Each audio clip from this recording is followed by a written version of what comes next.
ça peut être...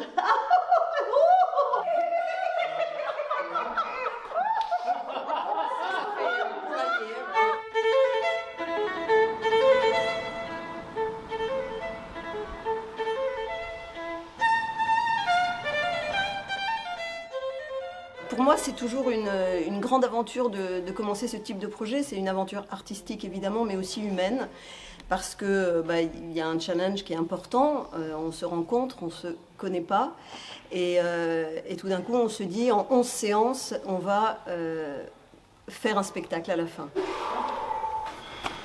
On essaye de rentrer un petit peu dans une ambiance de travail sereine, et on tapote. On réveille un peu tout ça. À votre rythme, tranquillement, respirez bien. Là, on se dit, tiens, là, mon corps me limite. Ou alors, au contraire, le mouvement est ample. Les jambes aussi, on voit ce qu'on peut faire avec les jambes, l'équilibre. Voir si on a de l'équilibre ou pas. C'est un projet en fait, qui s'inscrit dans la prévention de la perte d'autonomie des aînés.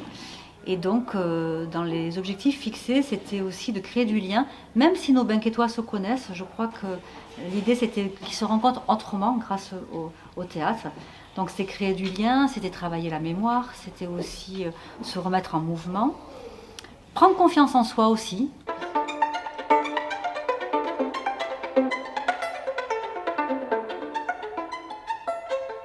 On va décortiquer un peu les choses aujourd'hui. La volée de moineaux, donc vous êtes devant les chaises et toutes ensemble vous asseyez, d'accord? Donc on va faire un petit exercice pour vous entraîner à tout ça. C'est pour travailler aussi votre entrée en scène. On part de la marche, c'est un exercice, hein. Mais après tout ça on va le retrouver dans le spectacle, d'accord? Essayez de marcher de manière le plus neutre possible, sans les bras qui racontent quelque chose. Je suis venu un peu par hasard parce que c'est surtout, on peut dire, Nicole et Maïté qui ont insisté parce qu'elles voulaient que je vienne, mais moi j'aime bien tout ce qui est nouveau un peu, malgré mon âge. D'ailleurs, c'est ce qu'on m'a reproché, on m'a dit que j'étais trop vieux pour venir faire du théâtre, mais enfin je m'aperçois que finalement c'est une bonne expérience et on a passé 15 jours ou 3 semaines ensemble et c'était vraiment le bonheur pour moi. Mais qu'est-ce que c'est ça?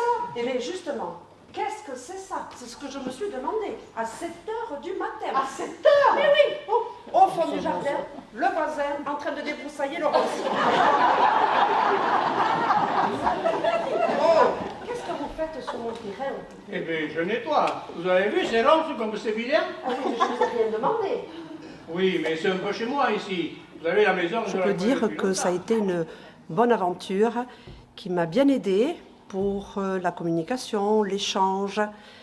Voilà, c'est que du bonheur. On rigole beaucoup, on passe du bon temps, on fait travailler un peu les méninges, même si parfois on perd les mots.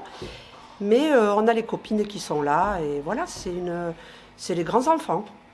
Le fait de raconter sa vie, on se dit qu'on peut le raconter, on se fait confiance entre nous, donc il n'y a pas de souci. Et puis finalement, ça nous remue quand même un petit peu, je trouve. L'amour n'est pas un péché. Disons simplement qu'après le mariage, j'ai accouché un peu trop vite. Tout le monde vraiment m'a fait confiance tout de suite et vraiment je les en remercie parce qu'il y a des personnes qui n'avaient jamais fait de théâtre dans le groupe et que voilà, je leur demande beaucoup, j'ai une exigence importante, autant qu'avec des professionnels. Donc voilà, donc vraiment merci de leur confiance et voilà, ils m'ont livré des petits bouts de leur vie et pour moi c'est vraiment un cadeau et c'est très émouvant. Vous arrivez en place, vous savez parfaitement, sans regarder comme ça, vous savez parfaitement que tout le monde est là. Vous faites une respiration et vous vous asseyez doucement. Évidemment, si vous asseyez à toute vitesse, voilà. Et ben voilà. Parce que sinon, pourquoi je vous dis ça? Parce qu'à l'écoute, on ne peut pas se tromper, mais c'est une question de faire confiance aux autres. Donc il y a un moment où il faut le lâcher, le texte. On va le faire tranquillement et comme ça, on va repérer les endroits où c'est plus difficile, où on ne sait plus où on en est. Et comme ça, on pourra travailler après plus précisément cet endroit-là, d'accord? C'est les copines, une des copines qui met bien voir comme ça se passe. Voilà. Et au début, je me dis jamais je serai capable. Voilà. Pour des petites phrases, je pense que ça peut aller. Pour des petits mots. Après, j'ai appris pas mal de petites choses quand même, des méthodes, voir un peu comme certains artistes et le mal qu'ils se donnent quand même pour travailler. C'est là qu'on voit que nous, c'est rien au côté. Mais il y a du boulot.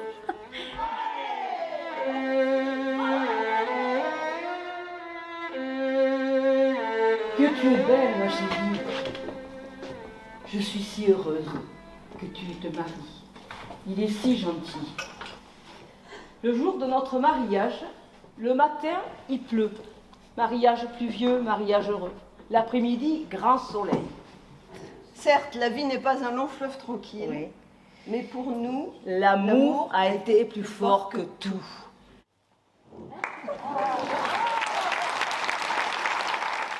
Quand Élise est venue nous proposer ce projet, j'étais quand même un peu hésitante parce que vu mon âge déjà, mais bon après c'est vrai qu'il n'y a pas d'âge pour faire ce genre de choses. Donc après les premières séances m'ont paru un peu bizarres. Je ne savais pas où est-ce que j'allais. J'étais beaucoup questionnée à la maison. Qu'est-ce que tu fais? Je ne savais pas quoi répondre. Mais après c'est vrai que c'est une expérience qui nous apporte beaucoup. Donc de par la mémoire, de par le contact avec les gens. C'est une expérience qui m'a obligée à sortir mes tripes. Quand on ne peut pas raconter facilement sa vie, c'est un peu difficile au début. Les 2 premières séances, j'ai dit waouh, mais où on va? Vu qu'on n'avait pas de texte, moi j'imaginais ça, qu'on allait nous donner un texte, qu'il allait falloir l'apprendre, le jouer. Ça n'a pas du tout été ça, mais c'était une bonne expérience. Allô? Allô, bonjour madame. Oui, Je suis madame X de l'agence XL Habitat. oui, Je vous appelle pour vous proposer une visite d'un appartement. d'accord. Il n'est pas situé trop loin. Oui. On préfère la visite demain si ça vous convient. Ça m'a permis de rencontrer d'autres personnes que je ne connaissais pas, étant donné que je suis récente à Banquet. Bonjour madame, est-ce que vous connaissez Benke? Benke ou Benke? Benke. Benke. Benke, Benke. c'est quelqu'un? Non, non, c'est un endroit. Un endroit. Ouais. Benke. Non, c'est où? Vous pouvez répéter, s'il vous plaît? Benke, Kezako. Je sais pas, non? Ah, une petite ville. Et moi, je connais bien le Pays Basque. Je connais toutes les petites villes, les petits villages. Mais si c'est pas au Pays Basque.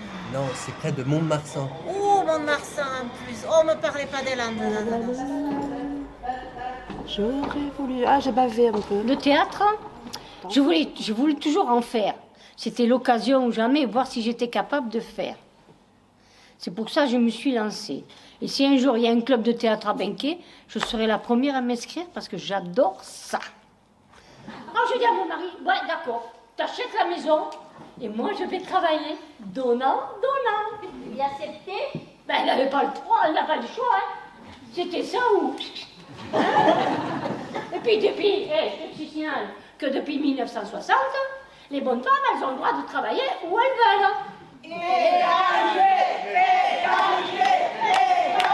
Alors pour moi, ça a été que du bonheur, que de la joie.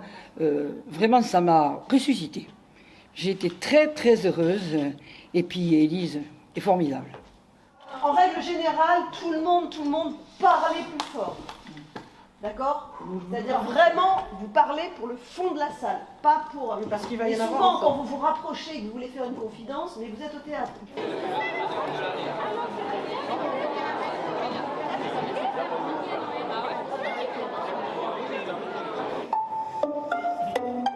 Maintenant, jouez.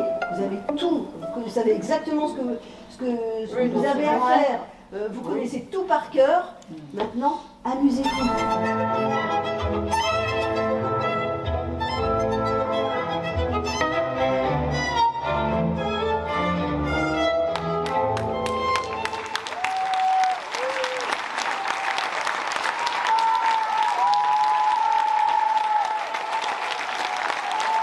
Je voulais juste rajouter une phrase qu'a dit Nicole sur le groupe WhatsApp qu'on a créé. Elle a dit « Nous révisons nos vies ». Voilà, et je trouve que ça résume très bien ce projet.